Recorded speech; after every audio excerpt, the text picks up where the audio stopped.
Griff. All right, now with great pleasure joining me on set, Senator Tom Cotton from the great state of Arkansas. Oh, wait a second, you got a book. We love books. Author of Only the Strong. One click on Amazon. Is it actually out?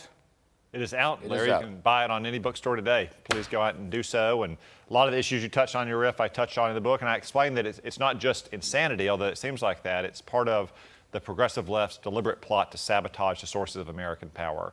A strong and growing economy, a strong military, sovereign borders, sovereign freedom of action in the world, American energy production.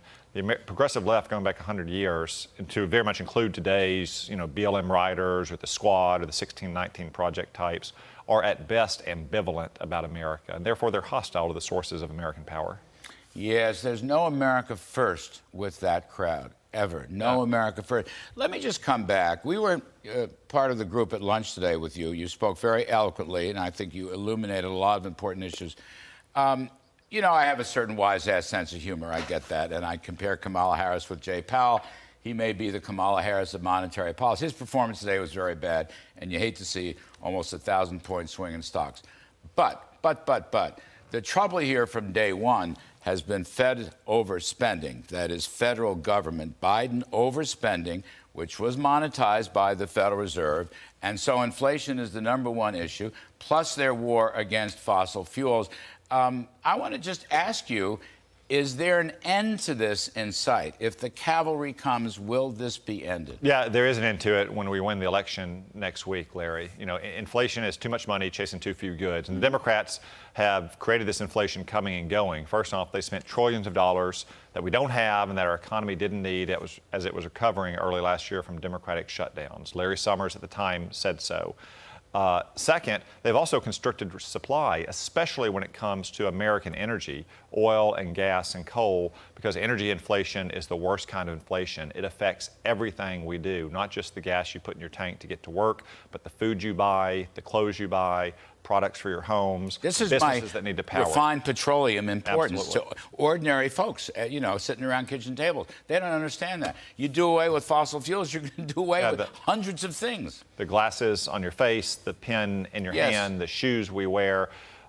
Petroleum products go into hundreds and hundreds of everyday products. We are the world's energy superpower, yet the Democrats have waged war on fossil fuels. Joe Biden said in 2020 he was going to eliminate fossil fuel production. They'd rather outsource our energy to China, which through its combination of unfair trade practices and mercantilist policies are the dominant producers of so-called green energy. And as I explained in Only the Strong, this is directly undermining not only our prosperity at home, but our power abroad as well. So let's go through this again. Let us assume the cavalry is coming. We both heard Dick Morris give a very ambitious forecast today of a big GOP win, but I don't know the numbers exactly, but I think Dick is a smart guy and he's on the right track. You seem to basically be in sympathy with it as I was. So you take over the House, you take over the Senate.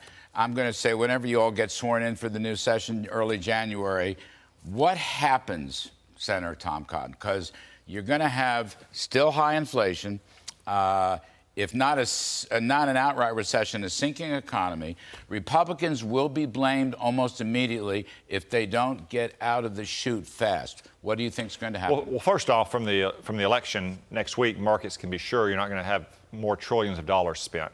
But second, once we take office in January, I think we should focus on American energy production because it is so vital to our economy. But also you have a lot of Democrats who will face the voters in 2024 from states who depend on fossil fuel production in West Virginia, Pennsylvania, Ohio, and Montana. So I hope we could find at least a few Democrats who would recognize that even if they don't prefer it as a policy solution, as a political shield, they need to side with us in January. Take the handcuffs off. John Hoeven's always said, take the handcuffs off on gas, take the handcuffs off refined petroleum products. What happens?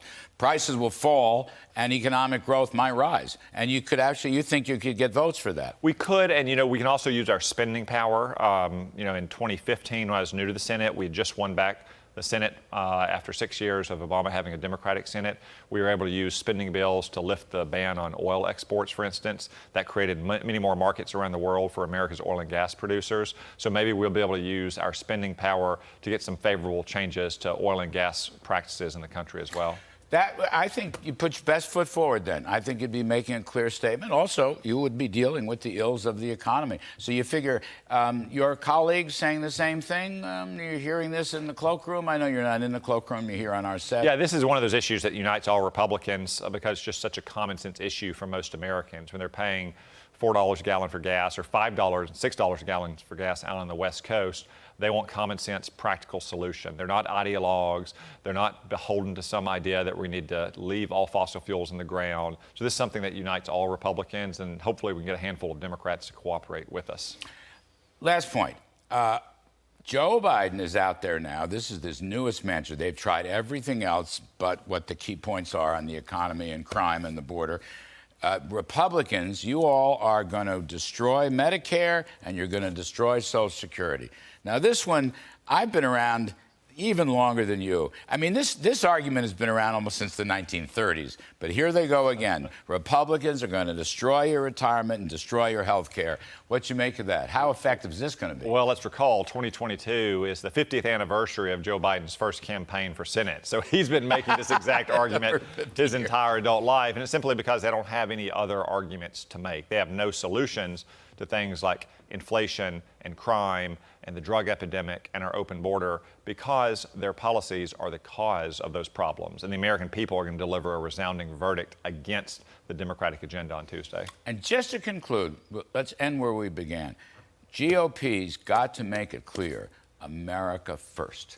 Not America last. Not Joe. You remember Joe Biden's? He's having his ice cream cone. I don't begrudge him his ice cream cone. Our economy is great, but I'm not worried about us. I'm worried about what about overseas. No. How about America first? Can we make that clear? And I write about this in Only the Strong, that our founding fathers would have said, of course you have to put America first because no one else would. This has been a common sense solution for our entire history until modern times.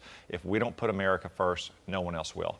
And my pal Sarah Sanders, big winner for governor of Arkansas. She's going to be a big winner and an even better governor. And French Hill will be reelected in the House. Easily reelected. Senator Tom Cotton, I have to catch up with all my friends. Author of Only the Strong, Reversing the Left's Plot to Sabotage American Power. Pretty good. You know, you could make it as a Fed watcher if you decide to leave the Senate.